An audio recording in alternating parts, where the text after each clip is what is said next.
चलिए, नमस्कार दोस्तों, कैसे हैं आप सब? बहुत बढ़िया, मस्त। अब तक आप आई थिंक 9 एपिसोड डील कर चुके हैं, 9 लेक्चर ले चुके हैं जॉइंट वेंचर के। इसके अंदर हमने सेपरेट सेट ऑफ बुक के बारे में, अंडरराइटिंग के बारे में, बिल्स ऑफ एक्सचेंज के बारे में और when separate set of books not follow उसके बारे में, ये सारी बातें हमने डिस्कस कर चुके हैं। अगेन आज हम लास्ट मेथड पकड़ रहे हैं, मेमोरेंडम मेथड। क्लियर है? कौन सा मेथड मेरे बच्चे? Memorandum method.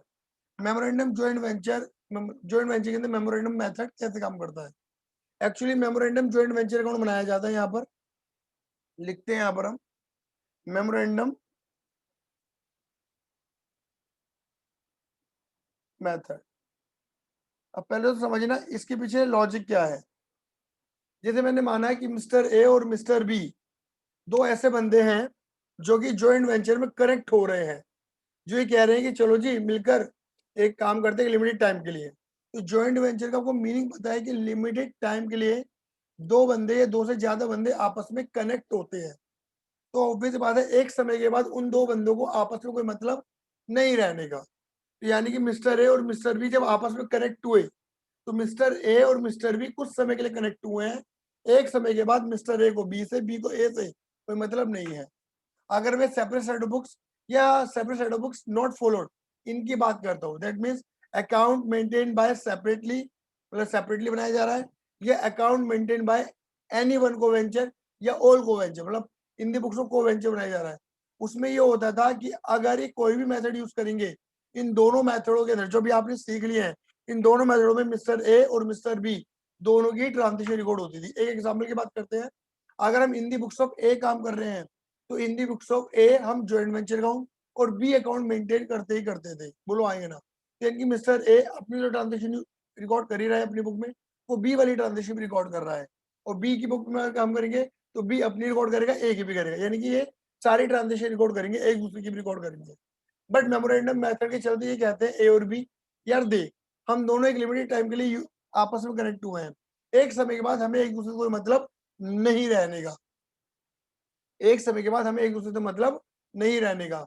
तो बेटर है कि मैं, मुझे क्या मतलब कि मैं तेरी एंट्री, तेरी ट्रांजिशन रिकॉर्ड करूं, ये तुझे क्या मतलब मैं तेरी ट्रांजिशन रिकॉर्ड करूं। मतलब ऑब्वियस बात है, ए कह रहा है बी से कि मुझे तेरी ट्रांजिशन से मतलब नहीं है, बी कह रहा है ए से कि मुझे तेरी ट्रांजिशन मतलब नहीं है। भैया मैं तो अपनी ट्रांजिशन रिकॉर्ड करना चाहता हूँ, खाली अपनी अपनी अपनी। क्लियर है? तो मेमोरेंडम मेथड में ए जो है वो अपनी ही ट्रांजिशन रिकॉर्ड करेगा, बी जो है वो अपनी ही ट्रांजिशन रिकॉर्ड करेगा। लेकिन यहाँ पर फिर एक समस्या पैदा हो जाती है। अब वो समस्या क्या पैदा हो जाती है? यार ये दोनों आपस में मिले हैं जेबी में, और जब तक इन दोनों की ट्रांजेक्शन को आपस में मिलाया नहीं जाएगा, क्लियर ही नहीं है, इन दोनों की ट्रांजेक्शन को आपस में मिलाया नहीं जाएगा, तब तक प्रॉफिट लॉस पता नहीं चल पाएगा। तब तक प्रॉफिट लॉस पता नहीं चल पाएगा। अब करे तो करे क्या? इसलिए यहाँ पर एक अकाउंट बनाया जाता है। यहाँ पर ज्वाइंट वेंचर अकाउंट ना बोलकर यहाँ बोला जाता है मेमोरेंडम ज्वाइंट वेंचर अकाउंट। क्या बोलते हैं? Memorandum joint venture account. Memorandum का मतलब मान के चलो रफली आउट ऑफ द बुक्स सिर्फ प्रॉफिट लॉस कैलकुलेशन के लिए बन रहा है। ये मेमोरेंडम ज्वाइंट वेंचर ना तो इन दी बुक्स ऑफ ए है ना इन दी बुक्स ऑफ बी है, ये बिल्कुल सेपरेटली अलग से बनाया जा रहा है, एक रफली रिकॉर्ड रखा जा रहा है, जिससे ए और बी का प्रॉफिट पता लग जाए या लॉस पता लग जाए। बस इतनी सी बात है। बाकी ए अपनी रिकॉर्ड करेगा अपनी बुक में, बी अपनी रिकॉर्ड करेगा अपनी बुक में। क्लियर है? ये नहीं है? क्लियर है? आइए मेरे बच्चों, हम फॉर्मेट की बात करेंगे मेरे बेटा, और फॉर्मेट के साथ फिर हम आगे बढ़ेंगे। ताता दिन्ना ताता दिन्ना। क्लियर है? देखो, मैंने बोला ना मेमोरेंडम मेथड में क्या बनता है? बनता है मेमोरेंडम,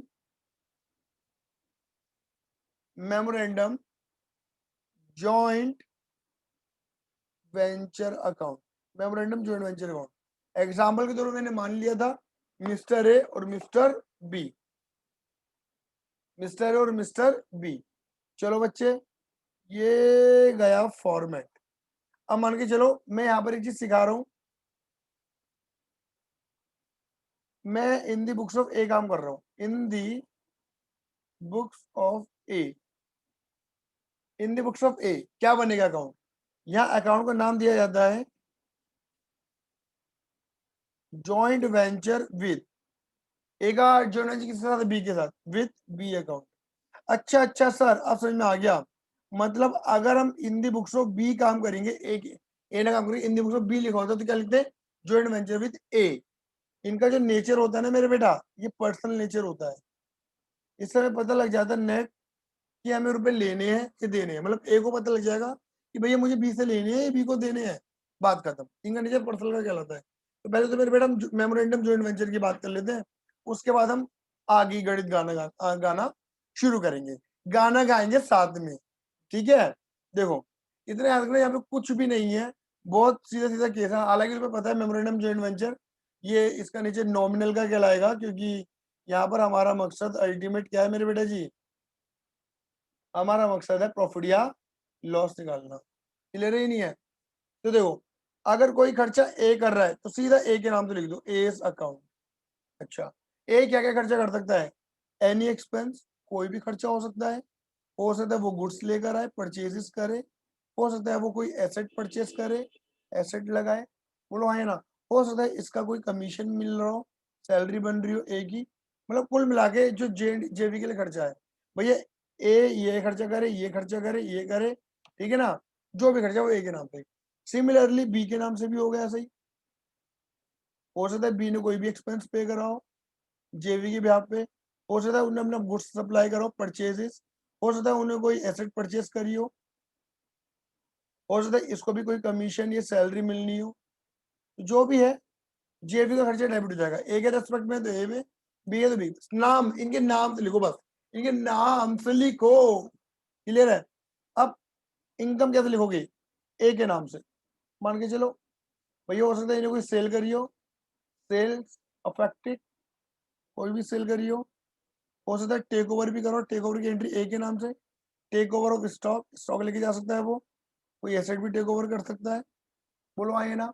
ऐसे ही अगर बी ने करा है तो बी के नाम से, भैया अगर ने कोई सेल करी है तो सेल लिख दो, और कोई टेक ओवर है तो मेरे बेटे टेक ओवर ऑफ स्टॉक, मतलब कुल मिला के मेरे बेटे तुम इतना समझ लो, अगर कोई भी खर्चा है जेवी का ए के नाम से तो ए के नाम से, बी है तो बी के नाम से, कोई भी इनकम है टेक ओवर है, ए है तो ए के नाम से, बी है तो बी, बस नाम से रिकॉर्ड कर दो। कुल मिला के हम कर क्या रहे हैं, इधर की तरफ तो खर्चे रिकॉर्ड कर दिए, इधर की तरफ इनकम रिकॉर्ड कर रहे हैं, बात खत्म। ले देखिए क्या पता लगेगा मेरे बेटे जी, भैया इधर पता लग जाएगा हमें प्रॉफिट, जो कि इनके पीएसआर में बांट देना, ए में ए का ए में, बी का बी के नाम से, ऐसा ही है। और लगा देना यहाँ पे टोटल, और अगर भैया लॉस हुआ तो यहाँ लॉस बांट देना इनके पीएसआर के रेशियो में, ए का ए को, बी का बी को, बात खत्म। भैया मेमोरेंडम का यूज ही इतना है, खाली सिर्फ इतना ही यूज है मेमोरेंडम का, और कोई यूज नहीं है। इतना तो यूज है कि सीधे सीधे यहाँ पे बांट दो, बात खत्म, डन। मेन तो फंडा जो है ना वो यहाँ है। अब देखो, देखो देखना मेरे बेटा, ये हम किसकी बात कर रहे हैं? इन दी बुक्स ऑफ ए। तो ए की ट्रांजेक्शन रिकॉर्ड होगी सिर्फ, ओनली ट्रांजेक्शन रिलेटेड, ये शॉर्ट छोटा पड़ जाएगा, रिलेटेड विद ए। अच्छा मतलब कौन कौन सी, इधर देखो बता दो, ये ए से रिलेटेड है, ये रिकॉर्ड होगा, ये ए से रिलेटेड है, ये रिकॉर्ड होगा, और ये प्रॉफिट या लॉस हुआ तो ये, बस ए वाला ओनली ए, देखो मैंने मार्क भी कर दिया। जो ऊपर रिकॉर्ड है ना वही नीचे रिकॉर्ड होना है। आ जाओ, मैं पहले तो थोड़ा सा ब्लैंक छोड़ूंगा, इधर की साइड भी इधर की साइड भी। ऐसा क्यों कर रहे हो भैया, ब्लैंक क्यों छोड़ रहे हो सर, बता तो दो। बता दूंगा, रुक जाओ। पहले तो देखो क्या करते हैं, देखो अगर मुझे इतना बताना मेरे बेटे जी, अगर ए जेवी के अंदर कुछ भी लगाएगा तो क्या बोलेगा, भैया मैंने जेवी को पैसे दिया है, मुझे जेवी से पैसा वापस चाहिए, तो वो जेवी को क्या करेगा, डेटर बना के क्या कर देगा, डेबिट। बोलो आए ना। और अगर वो जेवी से कुछ ले रहा है, पैसा वैसा ले चुका है, टेक ओवर ले चुका है, क्लियर है, ये जेवी का पैसा उसके पास है, तो क्या कर देगा, क्रेडिट। बस सीधे सीधे लॉजिक है, कुछ नहीं है, सीधा सीधा लॉजिक है। देखो जी, पहला यहाँ पे देखो, सबसे पहले शुरुआत करते हैं टू कैशियर बैंक। ए अपनी बुक में अपने नाम कभी नहीं लिखने वाला, ए का नाम मत लिख देना, टू कैशियर बैंक। और सकता है एक्सपेंस, जेवी, जेवी के एक्सपेंस हो वो, कोई भी इन्होंने एसेट परचेस करी हो ए ने जेवी की, देख लो जो ऊपर लिखा हुआ है सेम, ये सेम एक्सपेंस या एसेट जो भी है। या हो सकता है कि इसके पास ऑलरेडी एसेट हो, वो एसेट इन्हें जेवी को दे दियो, क्लियर है। तो JV account debit to asset account और ऑलरेडी है। अगर इसने अपने कोई गुड्स दे दिया, आपने ऑलरेडी स्टॉक सप्लाई कर दिया, तो परचेजेस अकाउंट। अगर जेवी से इसे कोई कमीशन लेना है या सैलरी लेनी है, तो कमीशन सैलरी अकाउंट। देखो एंट्री बनाना, joint venture with B account debit to cashier bank. तो joint venture B debit to cashier bank, मतलब ऑब्वियसली बात है, ये क्या कह रहा है, ए जितना पैसा लगाएगा, जितना बनता है सारा डेबिट करेगा। वो जेवी को डेबिट कर रहे हैं डेटर बना के। Joint venture account debit to cashier bank, मैंने खर्चा करा, खर्चों को एसेट का बोलूंगा। Joint venture account debit to asset, मेरे पास एसेट गई है, मैंने जेवी को दे दी अपनी एसेट, उसका पैसा लेना है। Joint venture account debit to purchases, मैंने अपने स्टॉक दिया है, उसका पैसा लेना है। Joint venture to commission salary, मेरा कमीशन सैलरी है, मुझे वो भी दो। और हो सकता है कि इसे प्रॉफिट हो जाए, तो यहां लिख देना, क्लियर है। वो मुझे प्रॉफिट का पैसा, मतलब ये तो पैसा उसे चाहिए, वो ये कहना चाह रहा है। अच्छा जी, अगर टेक ओवर हुआ तो हो सकता है बाई कैशियर बैंक आ जाए, यूनिट सेल करी, सेल का पैसा उसके पास है, तो इतना वो पैसा ले चुका है, क्लियर है। नहीं इतना लेना है, इतना वो ले चुका है, क्लियर है। ये यूं कह लो कि वो जेवी को क्या कर रहा है, क्रेडिटर मान के क्रेडिट कर रहा है, क्रेडिटर मान के क्रेडिट, यानी कि देखो joint venture with B credit कर देना, इसे डेबिट कर देना। कैशियर बैंक डेबिट टू जेवी, मतलब मैं जेवी को क्रेडिट कर रहा हूँ, मतलब मुझे ये लेना है, ये तो मुझे लेना है डेटर, और ये देना है, ठीक है। हो सकता है वो परचेजेस लिख दो या स्टॉक लिख दो, या एसेट भी हो सकती है, अगर वो टेक ओवर करके ला रहा है तो टेक ओवर करके। बात क्लियर हो गई।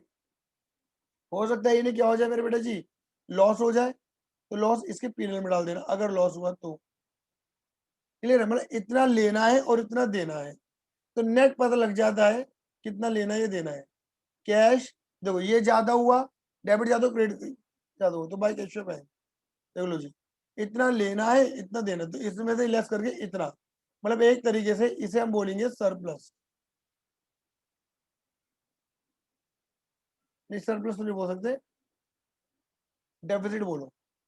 डेफिसिट का मतलब है ये ज्यादा है और ये कम है। सपोज ये 1 लाख और ये 60,000 है, तो यानी कि हमें 1 लाख रुपए लेने हैं और 60,000 देने हैं, तो यानी कि 40 नेट डेफिसिट इतना चाहिए हमें। ये यहाँ पर ऐसे भी आ सकता है, टू कैशियर बैंक, इसे बोलते हैं सरप्लस। टेक्निकली ये पैसा पता है हमें किससे लेना है, ये बी से लेना है, ये बी को देना है, ये मान के चलो। बी की बुक में भी यही अमाउंट निकल कर आएगी। अगर हमारा लेना, ए का लेना बनेगा तो बी का देना बनेगा ऑटोमेटिक, और अगर ए का देना बनेगा तो बी का लेना बनेगा ऑटोमेटिक, ये हो जाएगा। मतलब काइंड ऑफ ये डेटर क्रेडिटर वाले अकाउंट ही चल रहे हैं। एक बात और, आपको बताया तो मैंने, एडवांस पेमेंट मिल जाती है कई बार। तो अगर इसके पास एडवांस, अगर इसने एडवांस दिया है, तो देखो टू कैश या बैंक, या इसका बीबी बनेगा, अगर ने एडवांस दिया है, एडवांस मेड टू बी, अगर ने बी को एडवांस दिया है तो फिर बात ये तो उसकी इन्वेस्टमेंट होगी, ये सारा पैसा वसूल करेगा, और उसने एडवांस ले भी तो सकता है ये, बाय कैश, बैंक, या B R, advance from B, मतलब बी से मिला इस एडवांस।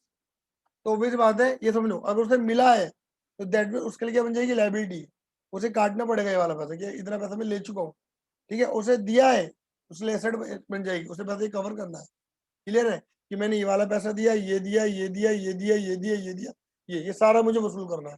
बाकी इतने मेरे पैसे काट लो, जो मेरा बनता है मुझे दे दो, बात खत्म। ए ने सिर्फ अपनी ट्रांजेक्शन रिकॉर्ड करी है, और किसी की ट्रांजेक्शन रिकॉर्ड नहीं करी है, सिर्फ अपनी। ऐसे ही बी की बुक बनाओगे ना, तो बी की में भी ऐसी बिल्कुल सेम बनेगा, मतलब एक का देना, एक का लेना, एक का लेना, एक का देना, बात खत्म, ठीक है। इतनी सी बात, और कुछ नहीं है, बहुत आसान फॉर्मेट है, इस तरीके से काम करना है, ठीक है। निकिता बेटा आपको आया? हाँ सर, एक चीज बताओ, जी। जहाँ पर जो डेबिट साइड है इन द बुक्स ऑफ ए, हम्म। है ना, इसमें ना इसे लेना है ए को। हाँ, मतलब इतना ठीक। उसने ना जेबी में इन्वेस्ट करा है, तो वो बोलेगा जेबी में मैंने इतना इतना इतना इतना लगाया है, इतना तो मैं लूंगा, और जेबी से मैं इतना ले हाँ, चुका हूँ, ठीक है। तो या ले तो चुकी। अगर वो ज्यादा ले चुका होगा तो उसे वापस करना पड़ेगा, उसे कम लिया है उसे और लेना है। तो उधर की तरफ सरप्लस आना चाहिए ना, क्रेडिट साइड। यहाँ पर ऐसे तुम कह रही हो सरप्लस, नहीं ए के पॉइंट में बोलो, ए बन के सोचो। ए क्या बोलेगा मेरे बेटा जी? ए ये बोलेगा कि इतनी कमी है मेरे पास, भैया लाख रुपए मैंने लगाए, 60,000 मैंने वसूल लिए, तो 40 की कमी है ना मेरे पास, तो मेरी कमी पूरी करो। ए बन के सोचो। तुम ना प्रॉफिट लॉस ठीक है। सोच, प्रॉफिट लॉस कर रही हो। क्लियर है? पहले मैंने भी ये कर रहा था, बट ये डेफिसिट कहलाता है। हाँ और यहाँ पे क्या रहेगा तुम्हारा? सरप्लस। ए बोलेगा भैया मैं ज्यादा ले चुका हूँ, सरप्लस ज्यादा आ गया है, वापस ले लो। क्लियर है? ठीक है। ठीक है, चलिए।